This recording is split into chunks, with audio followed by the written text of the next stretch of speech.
அன்போடவும் அமைதியோடவும் அக்கறையோடவும் வாழும்போது நம்மளை சுற்றி இருக்க மனுஷங்க மட்டும் இல்லைங்க, எல்லா விலங்குகளும் உயிர்களும் நம்மளை நேசிக்க தொடங்கும். நமக்காக எல்லா விஷயங்களையும் செய்ய தொடங்கும். அதை பற்றி ஒரு சின்ன கதையை இங்கே பார்ப்போம். வாங்க கதைக்குள்ளே போகலாம். பனையூர் அப்படின்ற ஒரு கிராமத்தில் ஒரு செல்வந்தர் ஒருத்தர் இருக்கார். அவர் ஒரு வலிமை மிகுந்த ஒரு எருது ஒன்றை வச்சிருக்காரு. அந்த எருது ரொம்ப ரொம்ப வலிமை வாய்ந்ததுங்க. 50 வண்டிகளை பூட்டி இழுக்க சொன்னாலும் அந்த எருது அசால்ட்டாக இழுத்துக்கிட்டு போயிடும். அதனால அந்த செல்வந்தருக்கு அந்த எருது மேலே ஒரு கர்வம் இருந்துக்கிட்டே இருந்தது. என்னோட எருது எவ்வளோ வலிமையானதுன்னு தெரியுமா, அது 50 வண்டிகளை ஒன்றா சேர்த்து இழுக்க சொன்னால் கூட அசால்ட்டாக இழுத்துட்டு போயிடும் அப்படின்னு அவங்க நண்பர்கள்கிட்ட எல்லார்கிட்டையும் பெருமை பேத்திக்கிட்டு இருப்பார். சிரித்த அவர்கள், யார்கிட்ட உன்னோட கதையெல்லாம் விடுற, எங்கேயாவது எருது 50 வண்டியையும் அசால்ட்டாக ஒரே நேரத்தில் இழுத்துட்டு போக முடியுமா, அதுவும் ஒரு உயிர் தானே, இதெல்லாம் நம்புற மாதிரியா இருக்கு, இதையெல்லாம் இங்கே வந்து சொல்லி பெருமை அடிச்சிட்டு இருக்கியா, இதெல்லாம் நாங்கள் நம்ப மாட்டோம், வேற யார்கிட்டையாவது போய் சொல்லு அப்படின்னு கிண்டல் பண்ணுறாங்க. இதை கேட்ட செல்வந்தர் ரொம்ப ரொம்ப கோபம் கொண்டு, அப்படின்னா நம்ம பந்தயம் வச்சுக்கலாம், என்னோட எருது மட்டும் 50 வண்டிகளை ஒரே நேரத்தில் இழுக்கலைன்னா நான் உங்களுக்கு 100 பொற்காசுகளை தரேன் அப்படின்னு சொல்கிறாரு. உடனே அங்கே இருந்த நண்பர்கள் எல்லாருமே அந்த பந்தயத்துக்கு ஒத்துக்கிறாங்க. அடுத்த நாள் ஒரு பொதுவான இடத்துல அவரோட வேலையாட்கள் 50 வண்டிகளை ஒன்றாக பூட்டி நிறுத்துகிறாங்க. அந்த செல்வந்தரோட எருது அங்கே கூட்டிகிட்டு வரப்படுது. அந்த 50 வண்டிகளும் சேர்த்து பொறுத்துனாங்க இல்லையா, அது கூட அந்த எருதையும் சேர்த்து வண்டியில் பூட்டுறாங்க. வண்டியில் ஏறி உட்கார்ந்த செல்வந்தர் எப்படியாவது இந்த போட்டியில் நம்ம ஜெயிச்சிடணும்னு அந்த எருதை சவுக்கால அடிக்கிறாரு. எருதை ஓடு, சீக்கிரமாக ஓடு, எல்லாத்தையும் இழு, சீக்கிரம் இழுத்து என்னோட மானத்தை காப்பாற்றி 100 பொற்காசுகளை மீட்டு கொடு அப்படின்னு சத்தமாக வேகமாக கத்துறாரு. எருதை போட்டு ரொம்ப அடிக்கிறாரு. அடி வாங்கின அந்த எருது அந்த இடத்த விட்டு ஒரு அடி கூட அசையலை.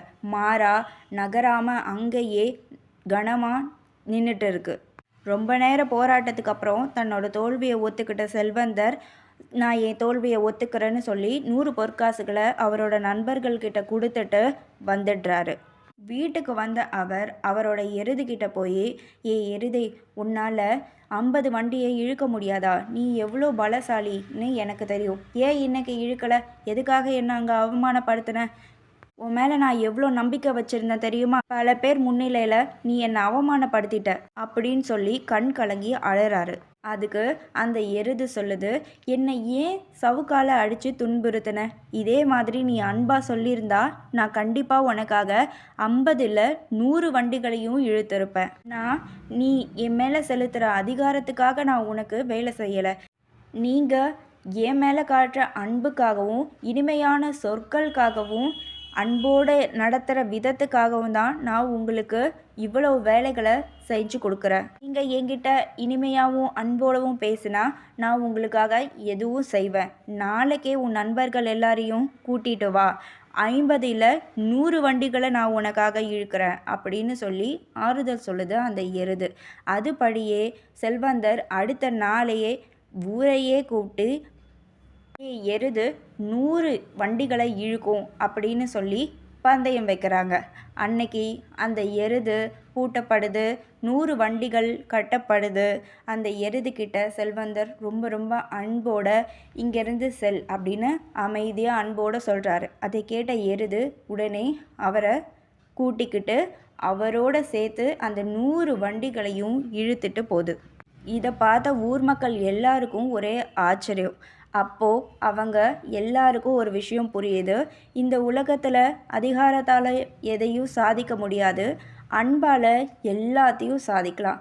எல்லா உயிர்களையும் தன்வசப்படுத்தி சந்தோஷமாகவும் மகிழ்ச்சியோடவும் எல்லாத்தையும் நம்மளோட வசமாக்கிக்கலான்னு புரிஞ்சுக்கிறாங்க. இதிலிருந்து நம்ம தெரிஞ்சுக்கிறது என்னென்னா, நம்மளை சுற்றி இருக்க மனிதர்கள்கிட்டவும் விலங்குகள்கிட்டவும் எல்லா உயிர்கள்கிட்டவும் கருணையோடவும் அன்போடவும் வாழ்ந்து மகிழ்ச்சியையும் வளத்தையும் பெற்று நிறைவோட வாழுங்க. வாழ்க வளமுடன். இந்த கருத்து உங்களுக்கு பயனுள்ளதாக இருக்கும்னு நம்புகிறேன். பாய்.